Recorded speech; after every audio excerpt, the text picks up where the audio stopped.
Well, class, what did we learn? In the wake of this election, I have seen trash take after trash take from some rather unexpected places.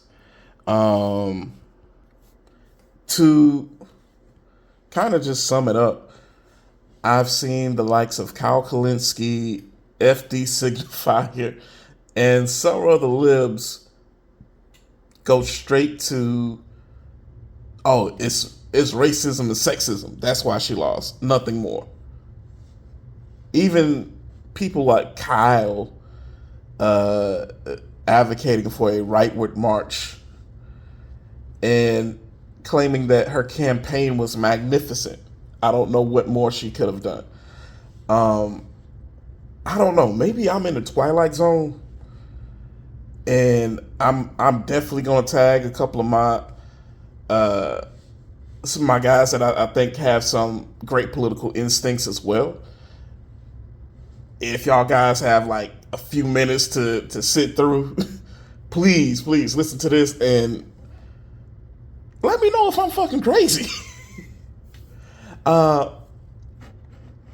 but I'm gonna try to make this quick. Consider this my postmortem for why the Democratic campaign failed. First and foremost, the one thing that everybody is citing as a big hurdle for the campaign, I feel actually helped. The fact that Harris was put in with a shade over 3 months to go until election day, I actually feel helped her. We've seen her before. Those who follow progressive politics are well aware of her, know her record, what she's done as DA and AG in California, and her actions as a senator and her numerous flip flops. So I feel the majority of Americans don't fall in that boat, not even close. The fact that she's relatively unknown outside of just a name and a few sound bites, I did feel that helped her. Running a long campaign and going through a primary, I personally don't feel that she would make it out of a primary. I don't feel that at all. Part of my evidence for that is 2020. She couldn't make it to the primary. So everybody citing this racist, sexism, and misogyny and all this other stuff. Was everybody all of that back then? Because keep in mind, once again, she couldn't make it to the primary to get a single vote from anybody. So, and I really feel like her candidacy followed the same trajectory where, because of who she is and her makeup, there's a great deal of enthusiasm and a desire to want to see this person succeed. But once they start to actually engage, they kind of shoot themselves in the foot a bit. So these are some of the biggest reasons, after some thinking and contemplation, that I feel they went wrong with. First and foremost, and most important to me, the economy. The average American is still feeling the pain from inflated costs of key goods. You got groceries, certain products are still really high. A lot of product prices, while the rising prices have slowed, those prices are still elevated and haven't come down. And one of the key drivers of that being corporate greed went completely unaddressed. And without addressing it, I don't think a lot of these prices would ever go back to a pre-pandemic normal, so to speak. Even places like McDonald's, with their $5 meals, kind of inadvertently admitted they're like, yeah, we've been gouging you a bit. That Big Mac probably shouldn't be $12. So, The biggest thing about the economy, and one most personal to me, I guess you could say, is the job economy, or really the labor market, I guess you would say. Um, a lot of people have found themselves laid off this year. Uh, and if you are looking for a job, you are facing the toughest job market of your lifetime. I know several colleagues. I worked at UKG previously. I know several colleagues. It was about 2,400 of us who were laid off. And many of us are still searching for work today. I have colleagues that I graduated college with, some who've done some incredible shit. Like one of my brothers have worked on the freaking Super Bowl, the World Series, and all kinds of different events. And dude has been unemployed he's coming up on a year. When you couple the fact that we're navigating ghost jobs and all of this other stuff, and the fact that all these numbers about these jobs being added to the economy and all this, it feels fake. Yes, you see a plethora of jobs, but you also don't see a lot of people getting hired. So it's really weird. I feel like a lot of stats for the economy is purely juiced, and a lot of other Americans in adverse conditions feel that way as well.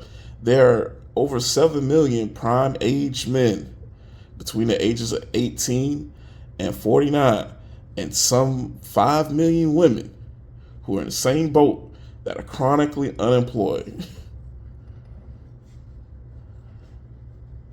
People are hurting. People who really shouldn't be. Many of these folks are credentialed. Like I myself, I've been unemployed for going back to May. I have a master's degree and 12 years of experience in my industry. I shouldn't be unemployed this long. And I can say the same for, like I said, numerous colleagues. A couple of which have picked up a job, but the vast majority are still searching. And they didn't speak to that. I'll be honest, neither candidate really spoke to that. Abortion. I feel like that was a stupid issue to headline your campaign with, especially to close out. The messaging to close out would have been the economy, the economy, the economy, the economy. Abortion is a complicated issue because I feel that you would get very few arguments for people talking about, hey, a woman's health, rape or incest, anything like that. I don't think there'd be much resistance.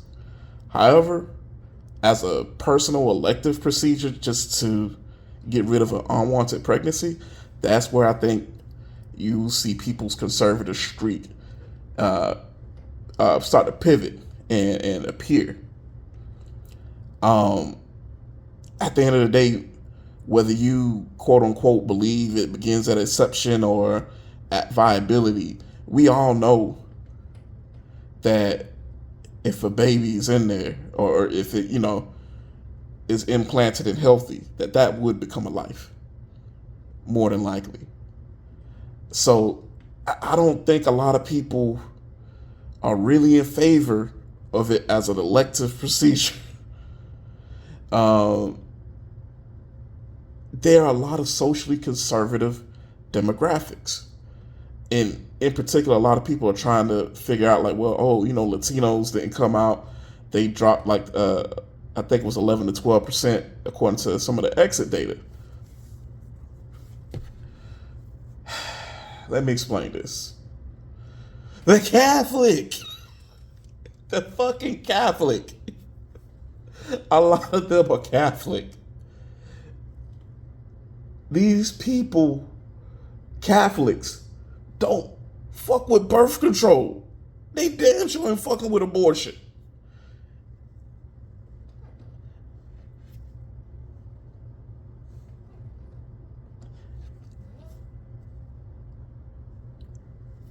And when you headline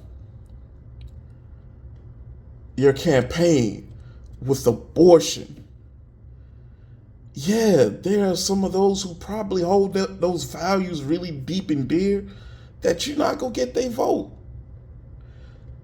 A lot of other socially conservative groups, it's going to be a similar thing. Just Catholic whites in general, you got, you know, I guess you would say evangelical blacks, so on and so forth. That message turns, that's a really big sticking point. I know women, I personally know women who were animated to come out and vote because of that issue, and not for her. So I really think that was a miscalculation on their part. Which, once again, culturally, next reason, I think the Democratic Party is culturally out of step with the rest of America. The Democratic Party has created this super big tent where everybody's welcome, and a lot of these constituencies don't agree or have some type of conflict with one another. Like, for instance, blacks and Asians. Asians advocated and railed against affirmative action in higher ed. So, it's not some, hey, let's all come together and sing kumbaya type of deal. And where I feel like it gets culturally out of step is some fringe lifestyles have been pushed to the forefront. And those lifestyles, frankly, make people uncomfortable. And to kind of just spell it out and be clear, I'm talking about the LGBT plus, in particular, like not so much the first part of that, but the latter. It's one of those things in which I really, and I might have some friends who are just really socially conservative on this part, which wouldn't surprise me. But I really get the feeling from most of the people that I've spoken to. It is something that, while they feel like these people should be able to come out, live their life, for the most part, do however they please. The promotion of this and this being out front and center is something that alienates them. In particular, I have a couple friends that it was the abortion in conjunction with this that animated them to come out and vote Trump in Georgia. Their parents. And they said that they felt the Democrats pushing LGBT was a attempt to re-engineer manhood and womanhood. And that was something that they didn't agree with. This is a lady who was formerly a lesbian, mind you. And she was like, yeah, I know some folks. And she's like, yeah, I'm not cool with the messaging and the promotion of this, especially in certain environments, in certain public environments. So I really feel like maybe when it comes to certain fringe groups, And in terms of being an ally, I think Democrats probably need to examine how they message to the rest of America for those groups, especially like considering that some of those groups are so small. Like when you're talking trans people, you're talking like about 1% of the entire population. So this isn't a huge group at all. So I feel like they probably need to navigate those things a little bit differently because some folks are being alienated. And that Trump ad in the closing days, he's for you, she's for they them. I think that really hit at a lot of people's discomfort with it. Um, Even when it comes down to the pronoun thing. Hey, if you're transitioning or if you want to be known by different pronouns, cool. You can disclose that whenever you're coming into a meeting or if you want to have that, like, for instance, in your email signature. But to have everybody do so, like some companies do, it feels really overbearing for some folks. It's alienating for some folks. A lot of folks feel like, hey, look, you can't look at me and tell I'm a man. You can't look at me and tell I'm a woman. If I was that, I would make it known that I'm that, or that I want to be known and addressed in a different way. That's how most folks that I've spoken to have felt. Next, failure to delineate from, not gonna say it, Biden. No clear difference was articulated in terms of policy difference. And as an incumbent, because there were several times where she said she was a part of major decisions, Biden said she was a part of major decisions. She was consulted and had input in everything. Therefore, this economy is your economy. This administration is your administration. Even the name. Before this, I have never heard the VP's name in an administration. It was the Obama administration, not the Obama Biden. But it has been clear with the branding. This is the Biden-Harris administration. So you're inextricably tied to an unpopular president. His approval rating, the last one was done, I want to say, by Gallup on like the 27th, at 41%. His average approval rating for his tenure has been 43%. He is an unpopular president. And I'm not saying you throw him under the bus per se, but you do need to articulate your vision and your difference and where you're going to drive America. And when you go on The View and say that you can't think of anything substantially different that you would have done from him, people, rightfully so, interpret that as, yeah, new boss, just like the old boss. You're in for more of the same. So can you really blame people who are dissatisfied with the administration viewing her as a continuation of the current administration? Because in essence is. Like, let's call a spade here. Next reason, they insulted some of their most loyal voting blocs. And excuse me. I know a lot of people probably won't get this, but I'm going to try my best to articulate it. When Trump says certain things, because I know this is where this is going to go. When Trump says certain things, those people who rock with them have common sense, have different sensibilities. And like the whole garbage in Puerto Rico joke and whatnot that Tony Hinchcliffe made, his folks and the folks that are rocking with him, are some of them offended by that? Yeah, I guess you probably would have some on the fringes that are insulted by that, but for the most part, they take it like ribbon, like friends when they're going back and forth. And that is also one of the critiques of the left culturally, that everybody's too sensitive.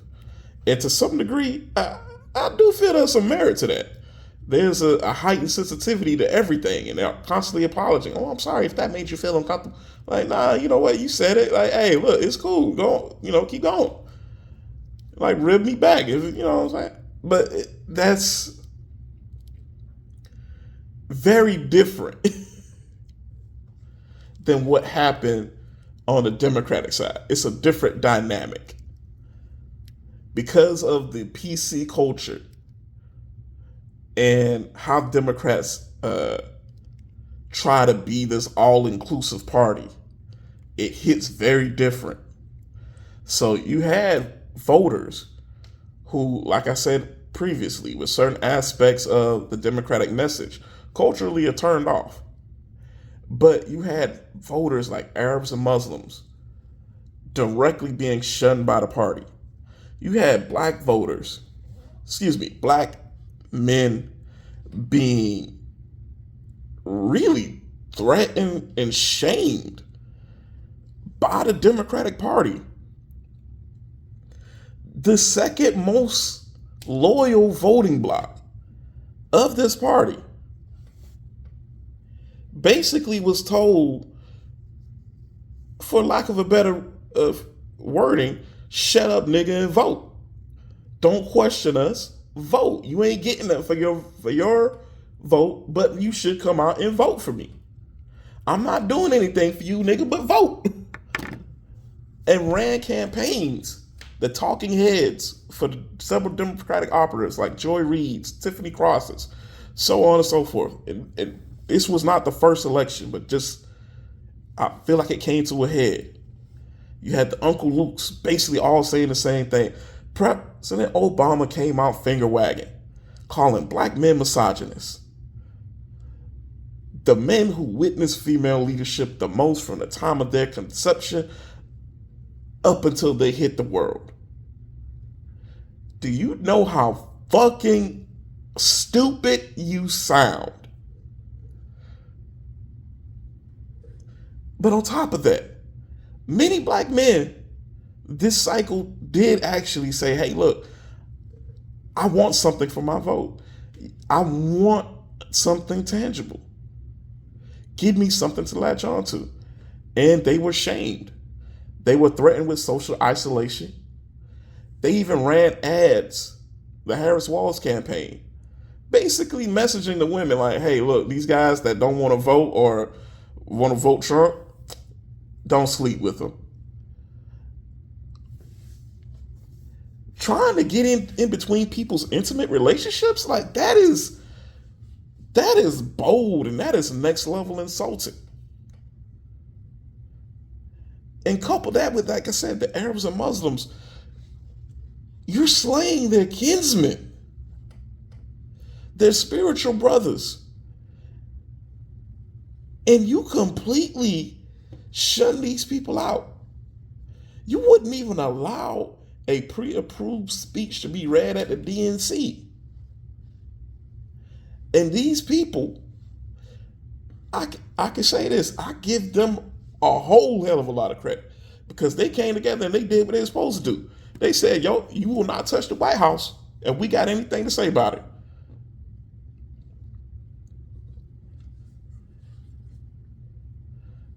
We'll deal with the other person when they get there, but you won't get there. And I agree with that wholeheartedly.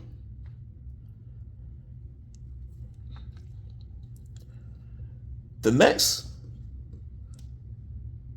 her record. As I kind of touched on briefly at the beginning, and I've already gone through this in some previous videos, but she has a very problematic past in terms of her prosecutorial record as a DA and AG in California. One of the things that really stood out to me was the fact that every 5 to 6 days an inmate was dying in her prisons because she locked so many people up that conditions became unsanitary. Prisons were way over occupancy. And this was not like, oh, we're at 110% or something like that. You have prisons, some prisons were over 200% occupancy. So they were not designed to hold that many people. And communicable diseases were running them up. So much so that the Supreme Court ruled that nonviolent offenders had to be released in order to make these prison conditions better. She fought it and cited prison labor as the reason why these brothers should not be released. You had this truancy situation, the Jamal True Love situation, Cherie Peoples. If you inclined to look into it, I would encourage you to do so, because when questioned and confronted with it, her campaign always said, oh, that's a lie, or that's misrepresented, and nobody was ever jailed for truancy, nobody was ever this and that. It is like, no, people were. Of course you're going to say that.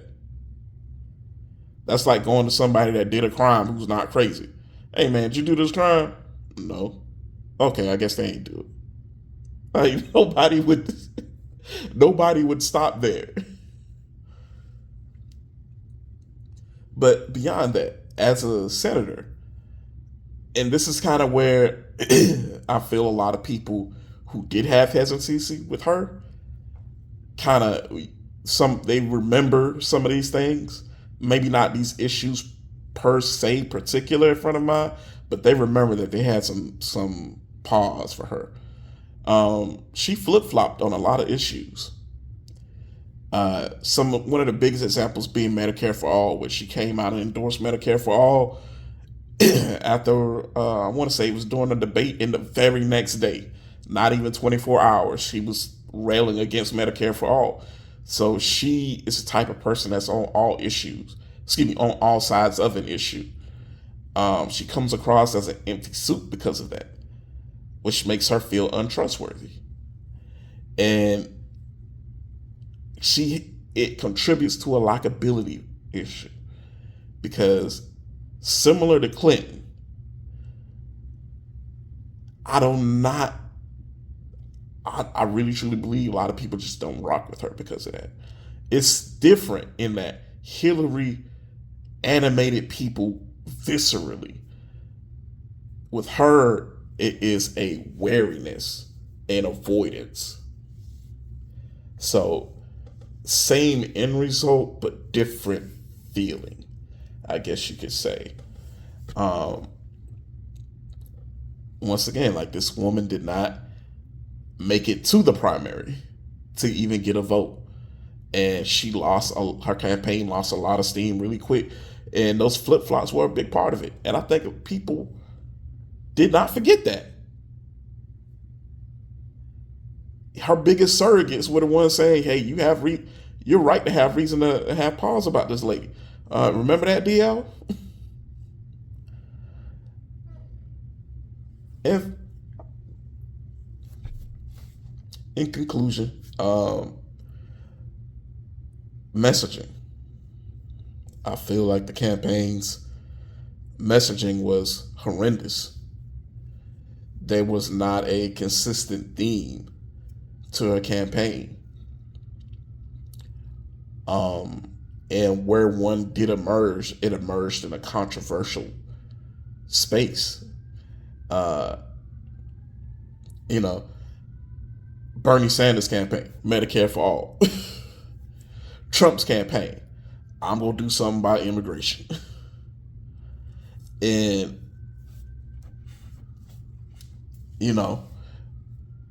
though that lack of a consistent theme in the messaging is one that I really think voters didn't have a clear sense of who she was and what she wanted to do. I felt like not knowing who she was did help to some degree, but the lack of a consistent message in what she wanted to do is where I feel that hurt her. If she was a candidate out there that was banging the drum for a particular policy, and you were hearing that every time they touched the stump, instead of just the way that she was saying, like, yo, I'm a middle class, I come from a middle class family. If she had a signature policy and that was her tagline, I'm a moderate, like, it's just for example, I'm a moderate Democrat, and I think it's crazy that we don't have paid family leave in this country. I'm for giving Americans a few days off, a few paid days off. Something. It would be branded into people's minds, and they'd be like, oh well, damn, this dude over here talking about deporting a lot of people, but she wants to give me some days off, or she wants to give me Medicare for all, or whatever the policy is.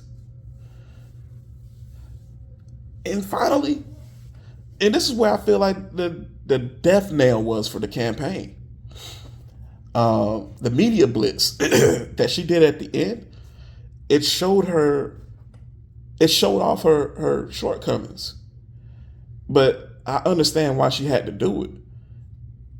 I was a little skeptical when Sabby Sabs interviewed Dr. Stein and Butch Ware, and Butch said the Green Party internal polling showed that there was no path to victory for the Democrats. He said, our polling shows they're going to have a really hard time winning Pennsylvania. I don't think they can win it. They can't win Michigan. They can't win Wisconsin. They can't win those states. They can't win the election. And he was right. Because of the Green Party's size, I was really skeptical as to how good their polling could be, but it would seem his statement was spot on. And that was, I want to say, like some month and a half before the election day.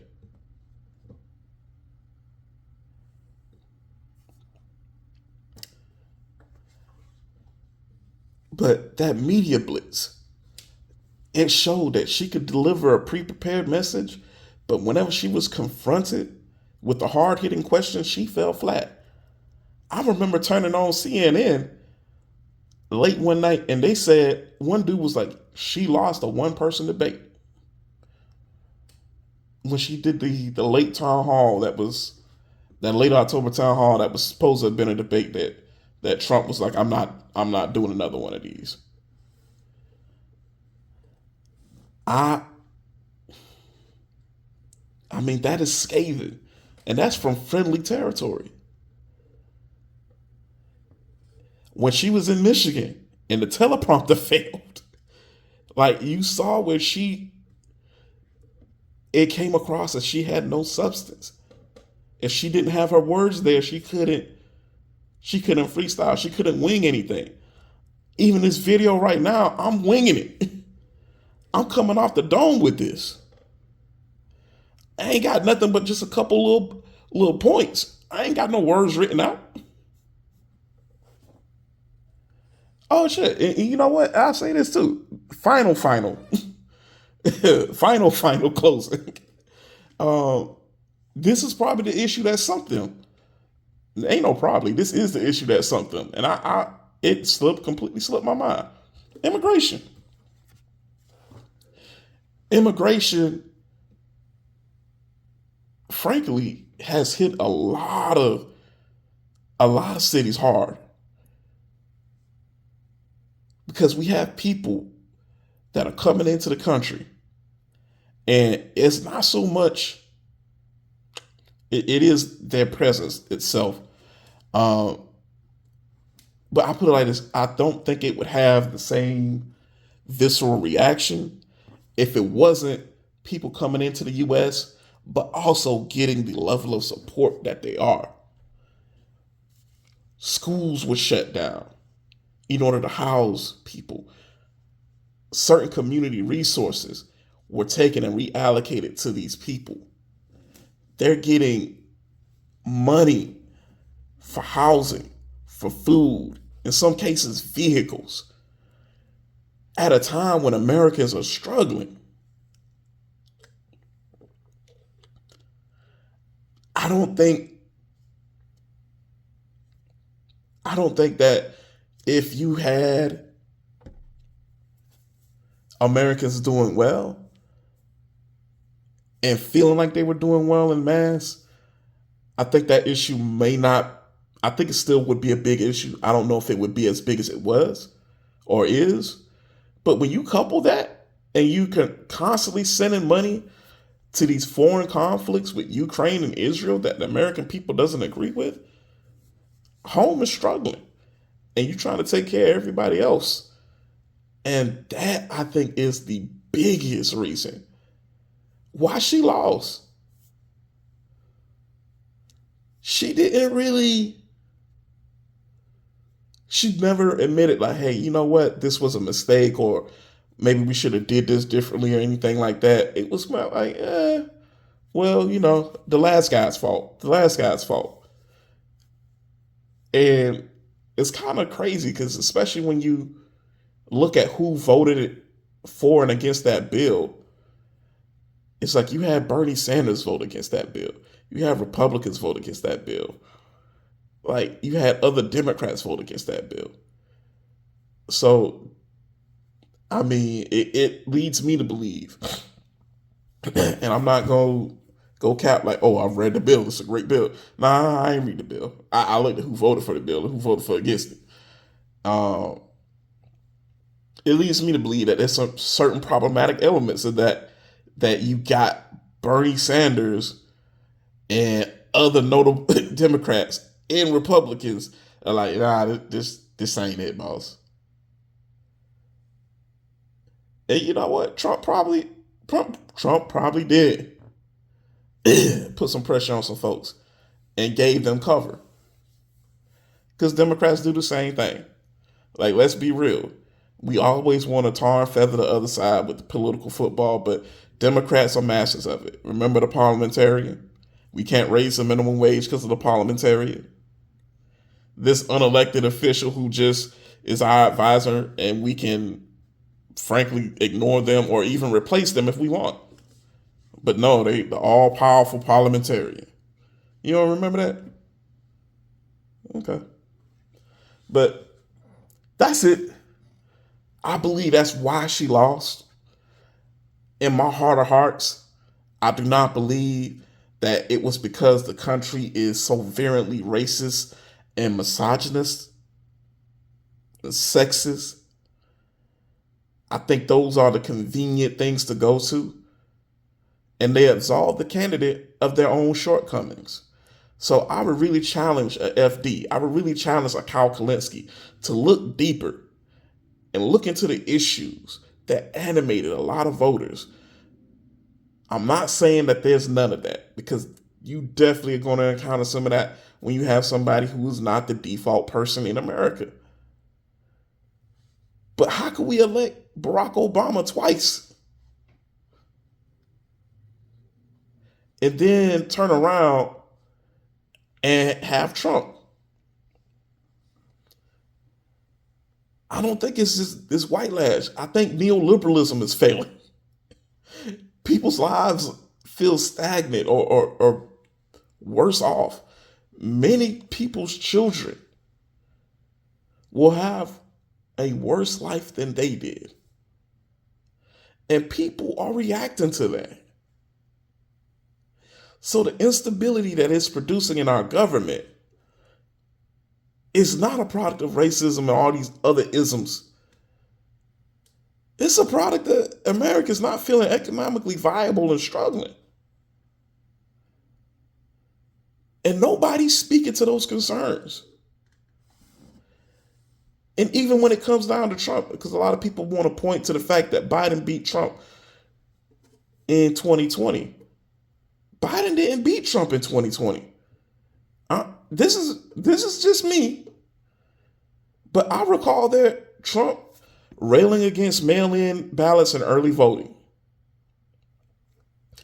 And in the Midwest on election day, there was inclement weather. There was snowstorms. And Trump, a good chunk, enough Trump voters didn't want to go out and brave those storms to go and vote. So I really truly believe that had the weather been decent, I believe we're coming off of 2 Trump terms. Because Biden didn't really want to stand a campaign himself.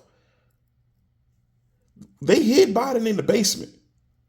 It was Trump shooting himself in the foot. And that's not to say Trump is this colossal politician. He's strong in the GOP. I don't believe Trump really has that mass appeal that we're attributing. Trump is a fuck you to the system. And that is, to me, where a good portion of his support comes from. When you're in a duopoly, how do you punish both parties? If you believe that there's no viable option outside of the 2 parties and the 2 parties are dog shit, how do you punish them? You really can't if you buy into that thinking. And most Americans buy into that thinking. So I really think for the Democrats, unlike what a Kyle Kalinske says or FD says, it is not that Democrats need to go further right and be Trump light. They're never going to vote for Trump light. If they want Trump, they're going to vote for Trump. You have to delineate. You have to draw a tangible difference between you and the other guys. And frankly, this is the ghost of Bernie's past. You have to have somebody with a Sanders-like policy agenda not stand in their way and actually let left-wing populism take root and grow. But I really don't think Democrats will do that because that, once again, is a threat to the money. I feel we're doing ourselves a disservice because we're conflating social conservatism with economic conservatism and other aspects of liberalism and conservatism. That word liberal has different meanings in different contexts. And while, yes, I do think America is a socially conservative nation, traditional, if you want to go, economically, people very much want left-wing policies. They win in the ballot initiatives. I mean, that's all I got to say. They win in the ballot initiatives. So if you push some of those policies nationally, yeah, I think you would win. And in this case, wasn't a good candidate, wasn't a good messenger. They threw a Hail Mary and they were content to lose. I really truly believe Democrats were content to lose. And considering he's a fascist and all these things and a threat to democracy, I mean, how? How do you let this happen? If he is all of that, we had to subvert democracy to save democracy. And by that logic, we no longer are going to have a democracy in a couple months. I don't agree with that, of course, but, you know, things to think about. If you are a hardcore Democrat, question your party. Hold their feet to the fucking fire. Demand better. Because we deserve better candidates in this election. We definitely did. And do that if you're a Republican as well. But I'm off my soapbox. Please like, comment, share, subscribe. Peace. I'm out.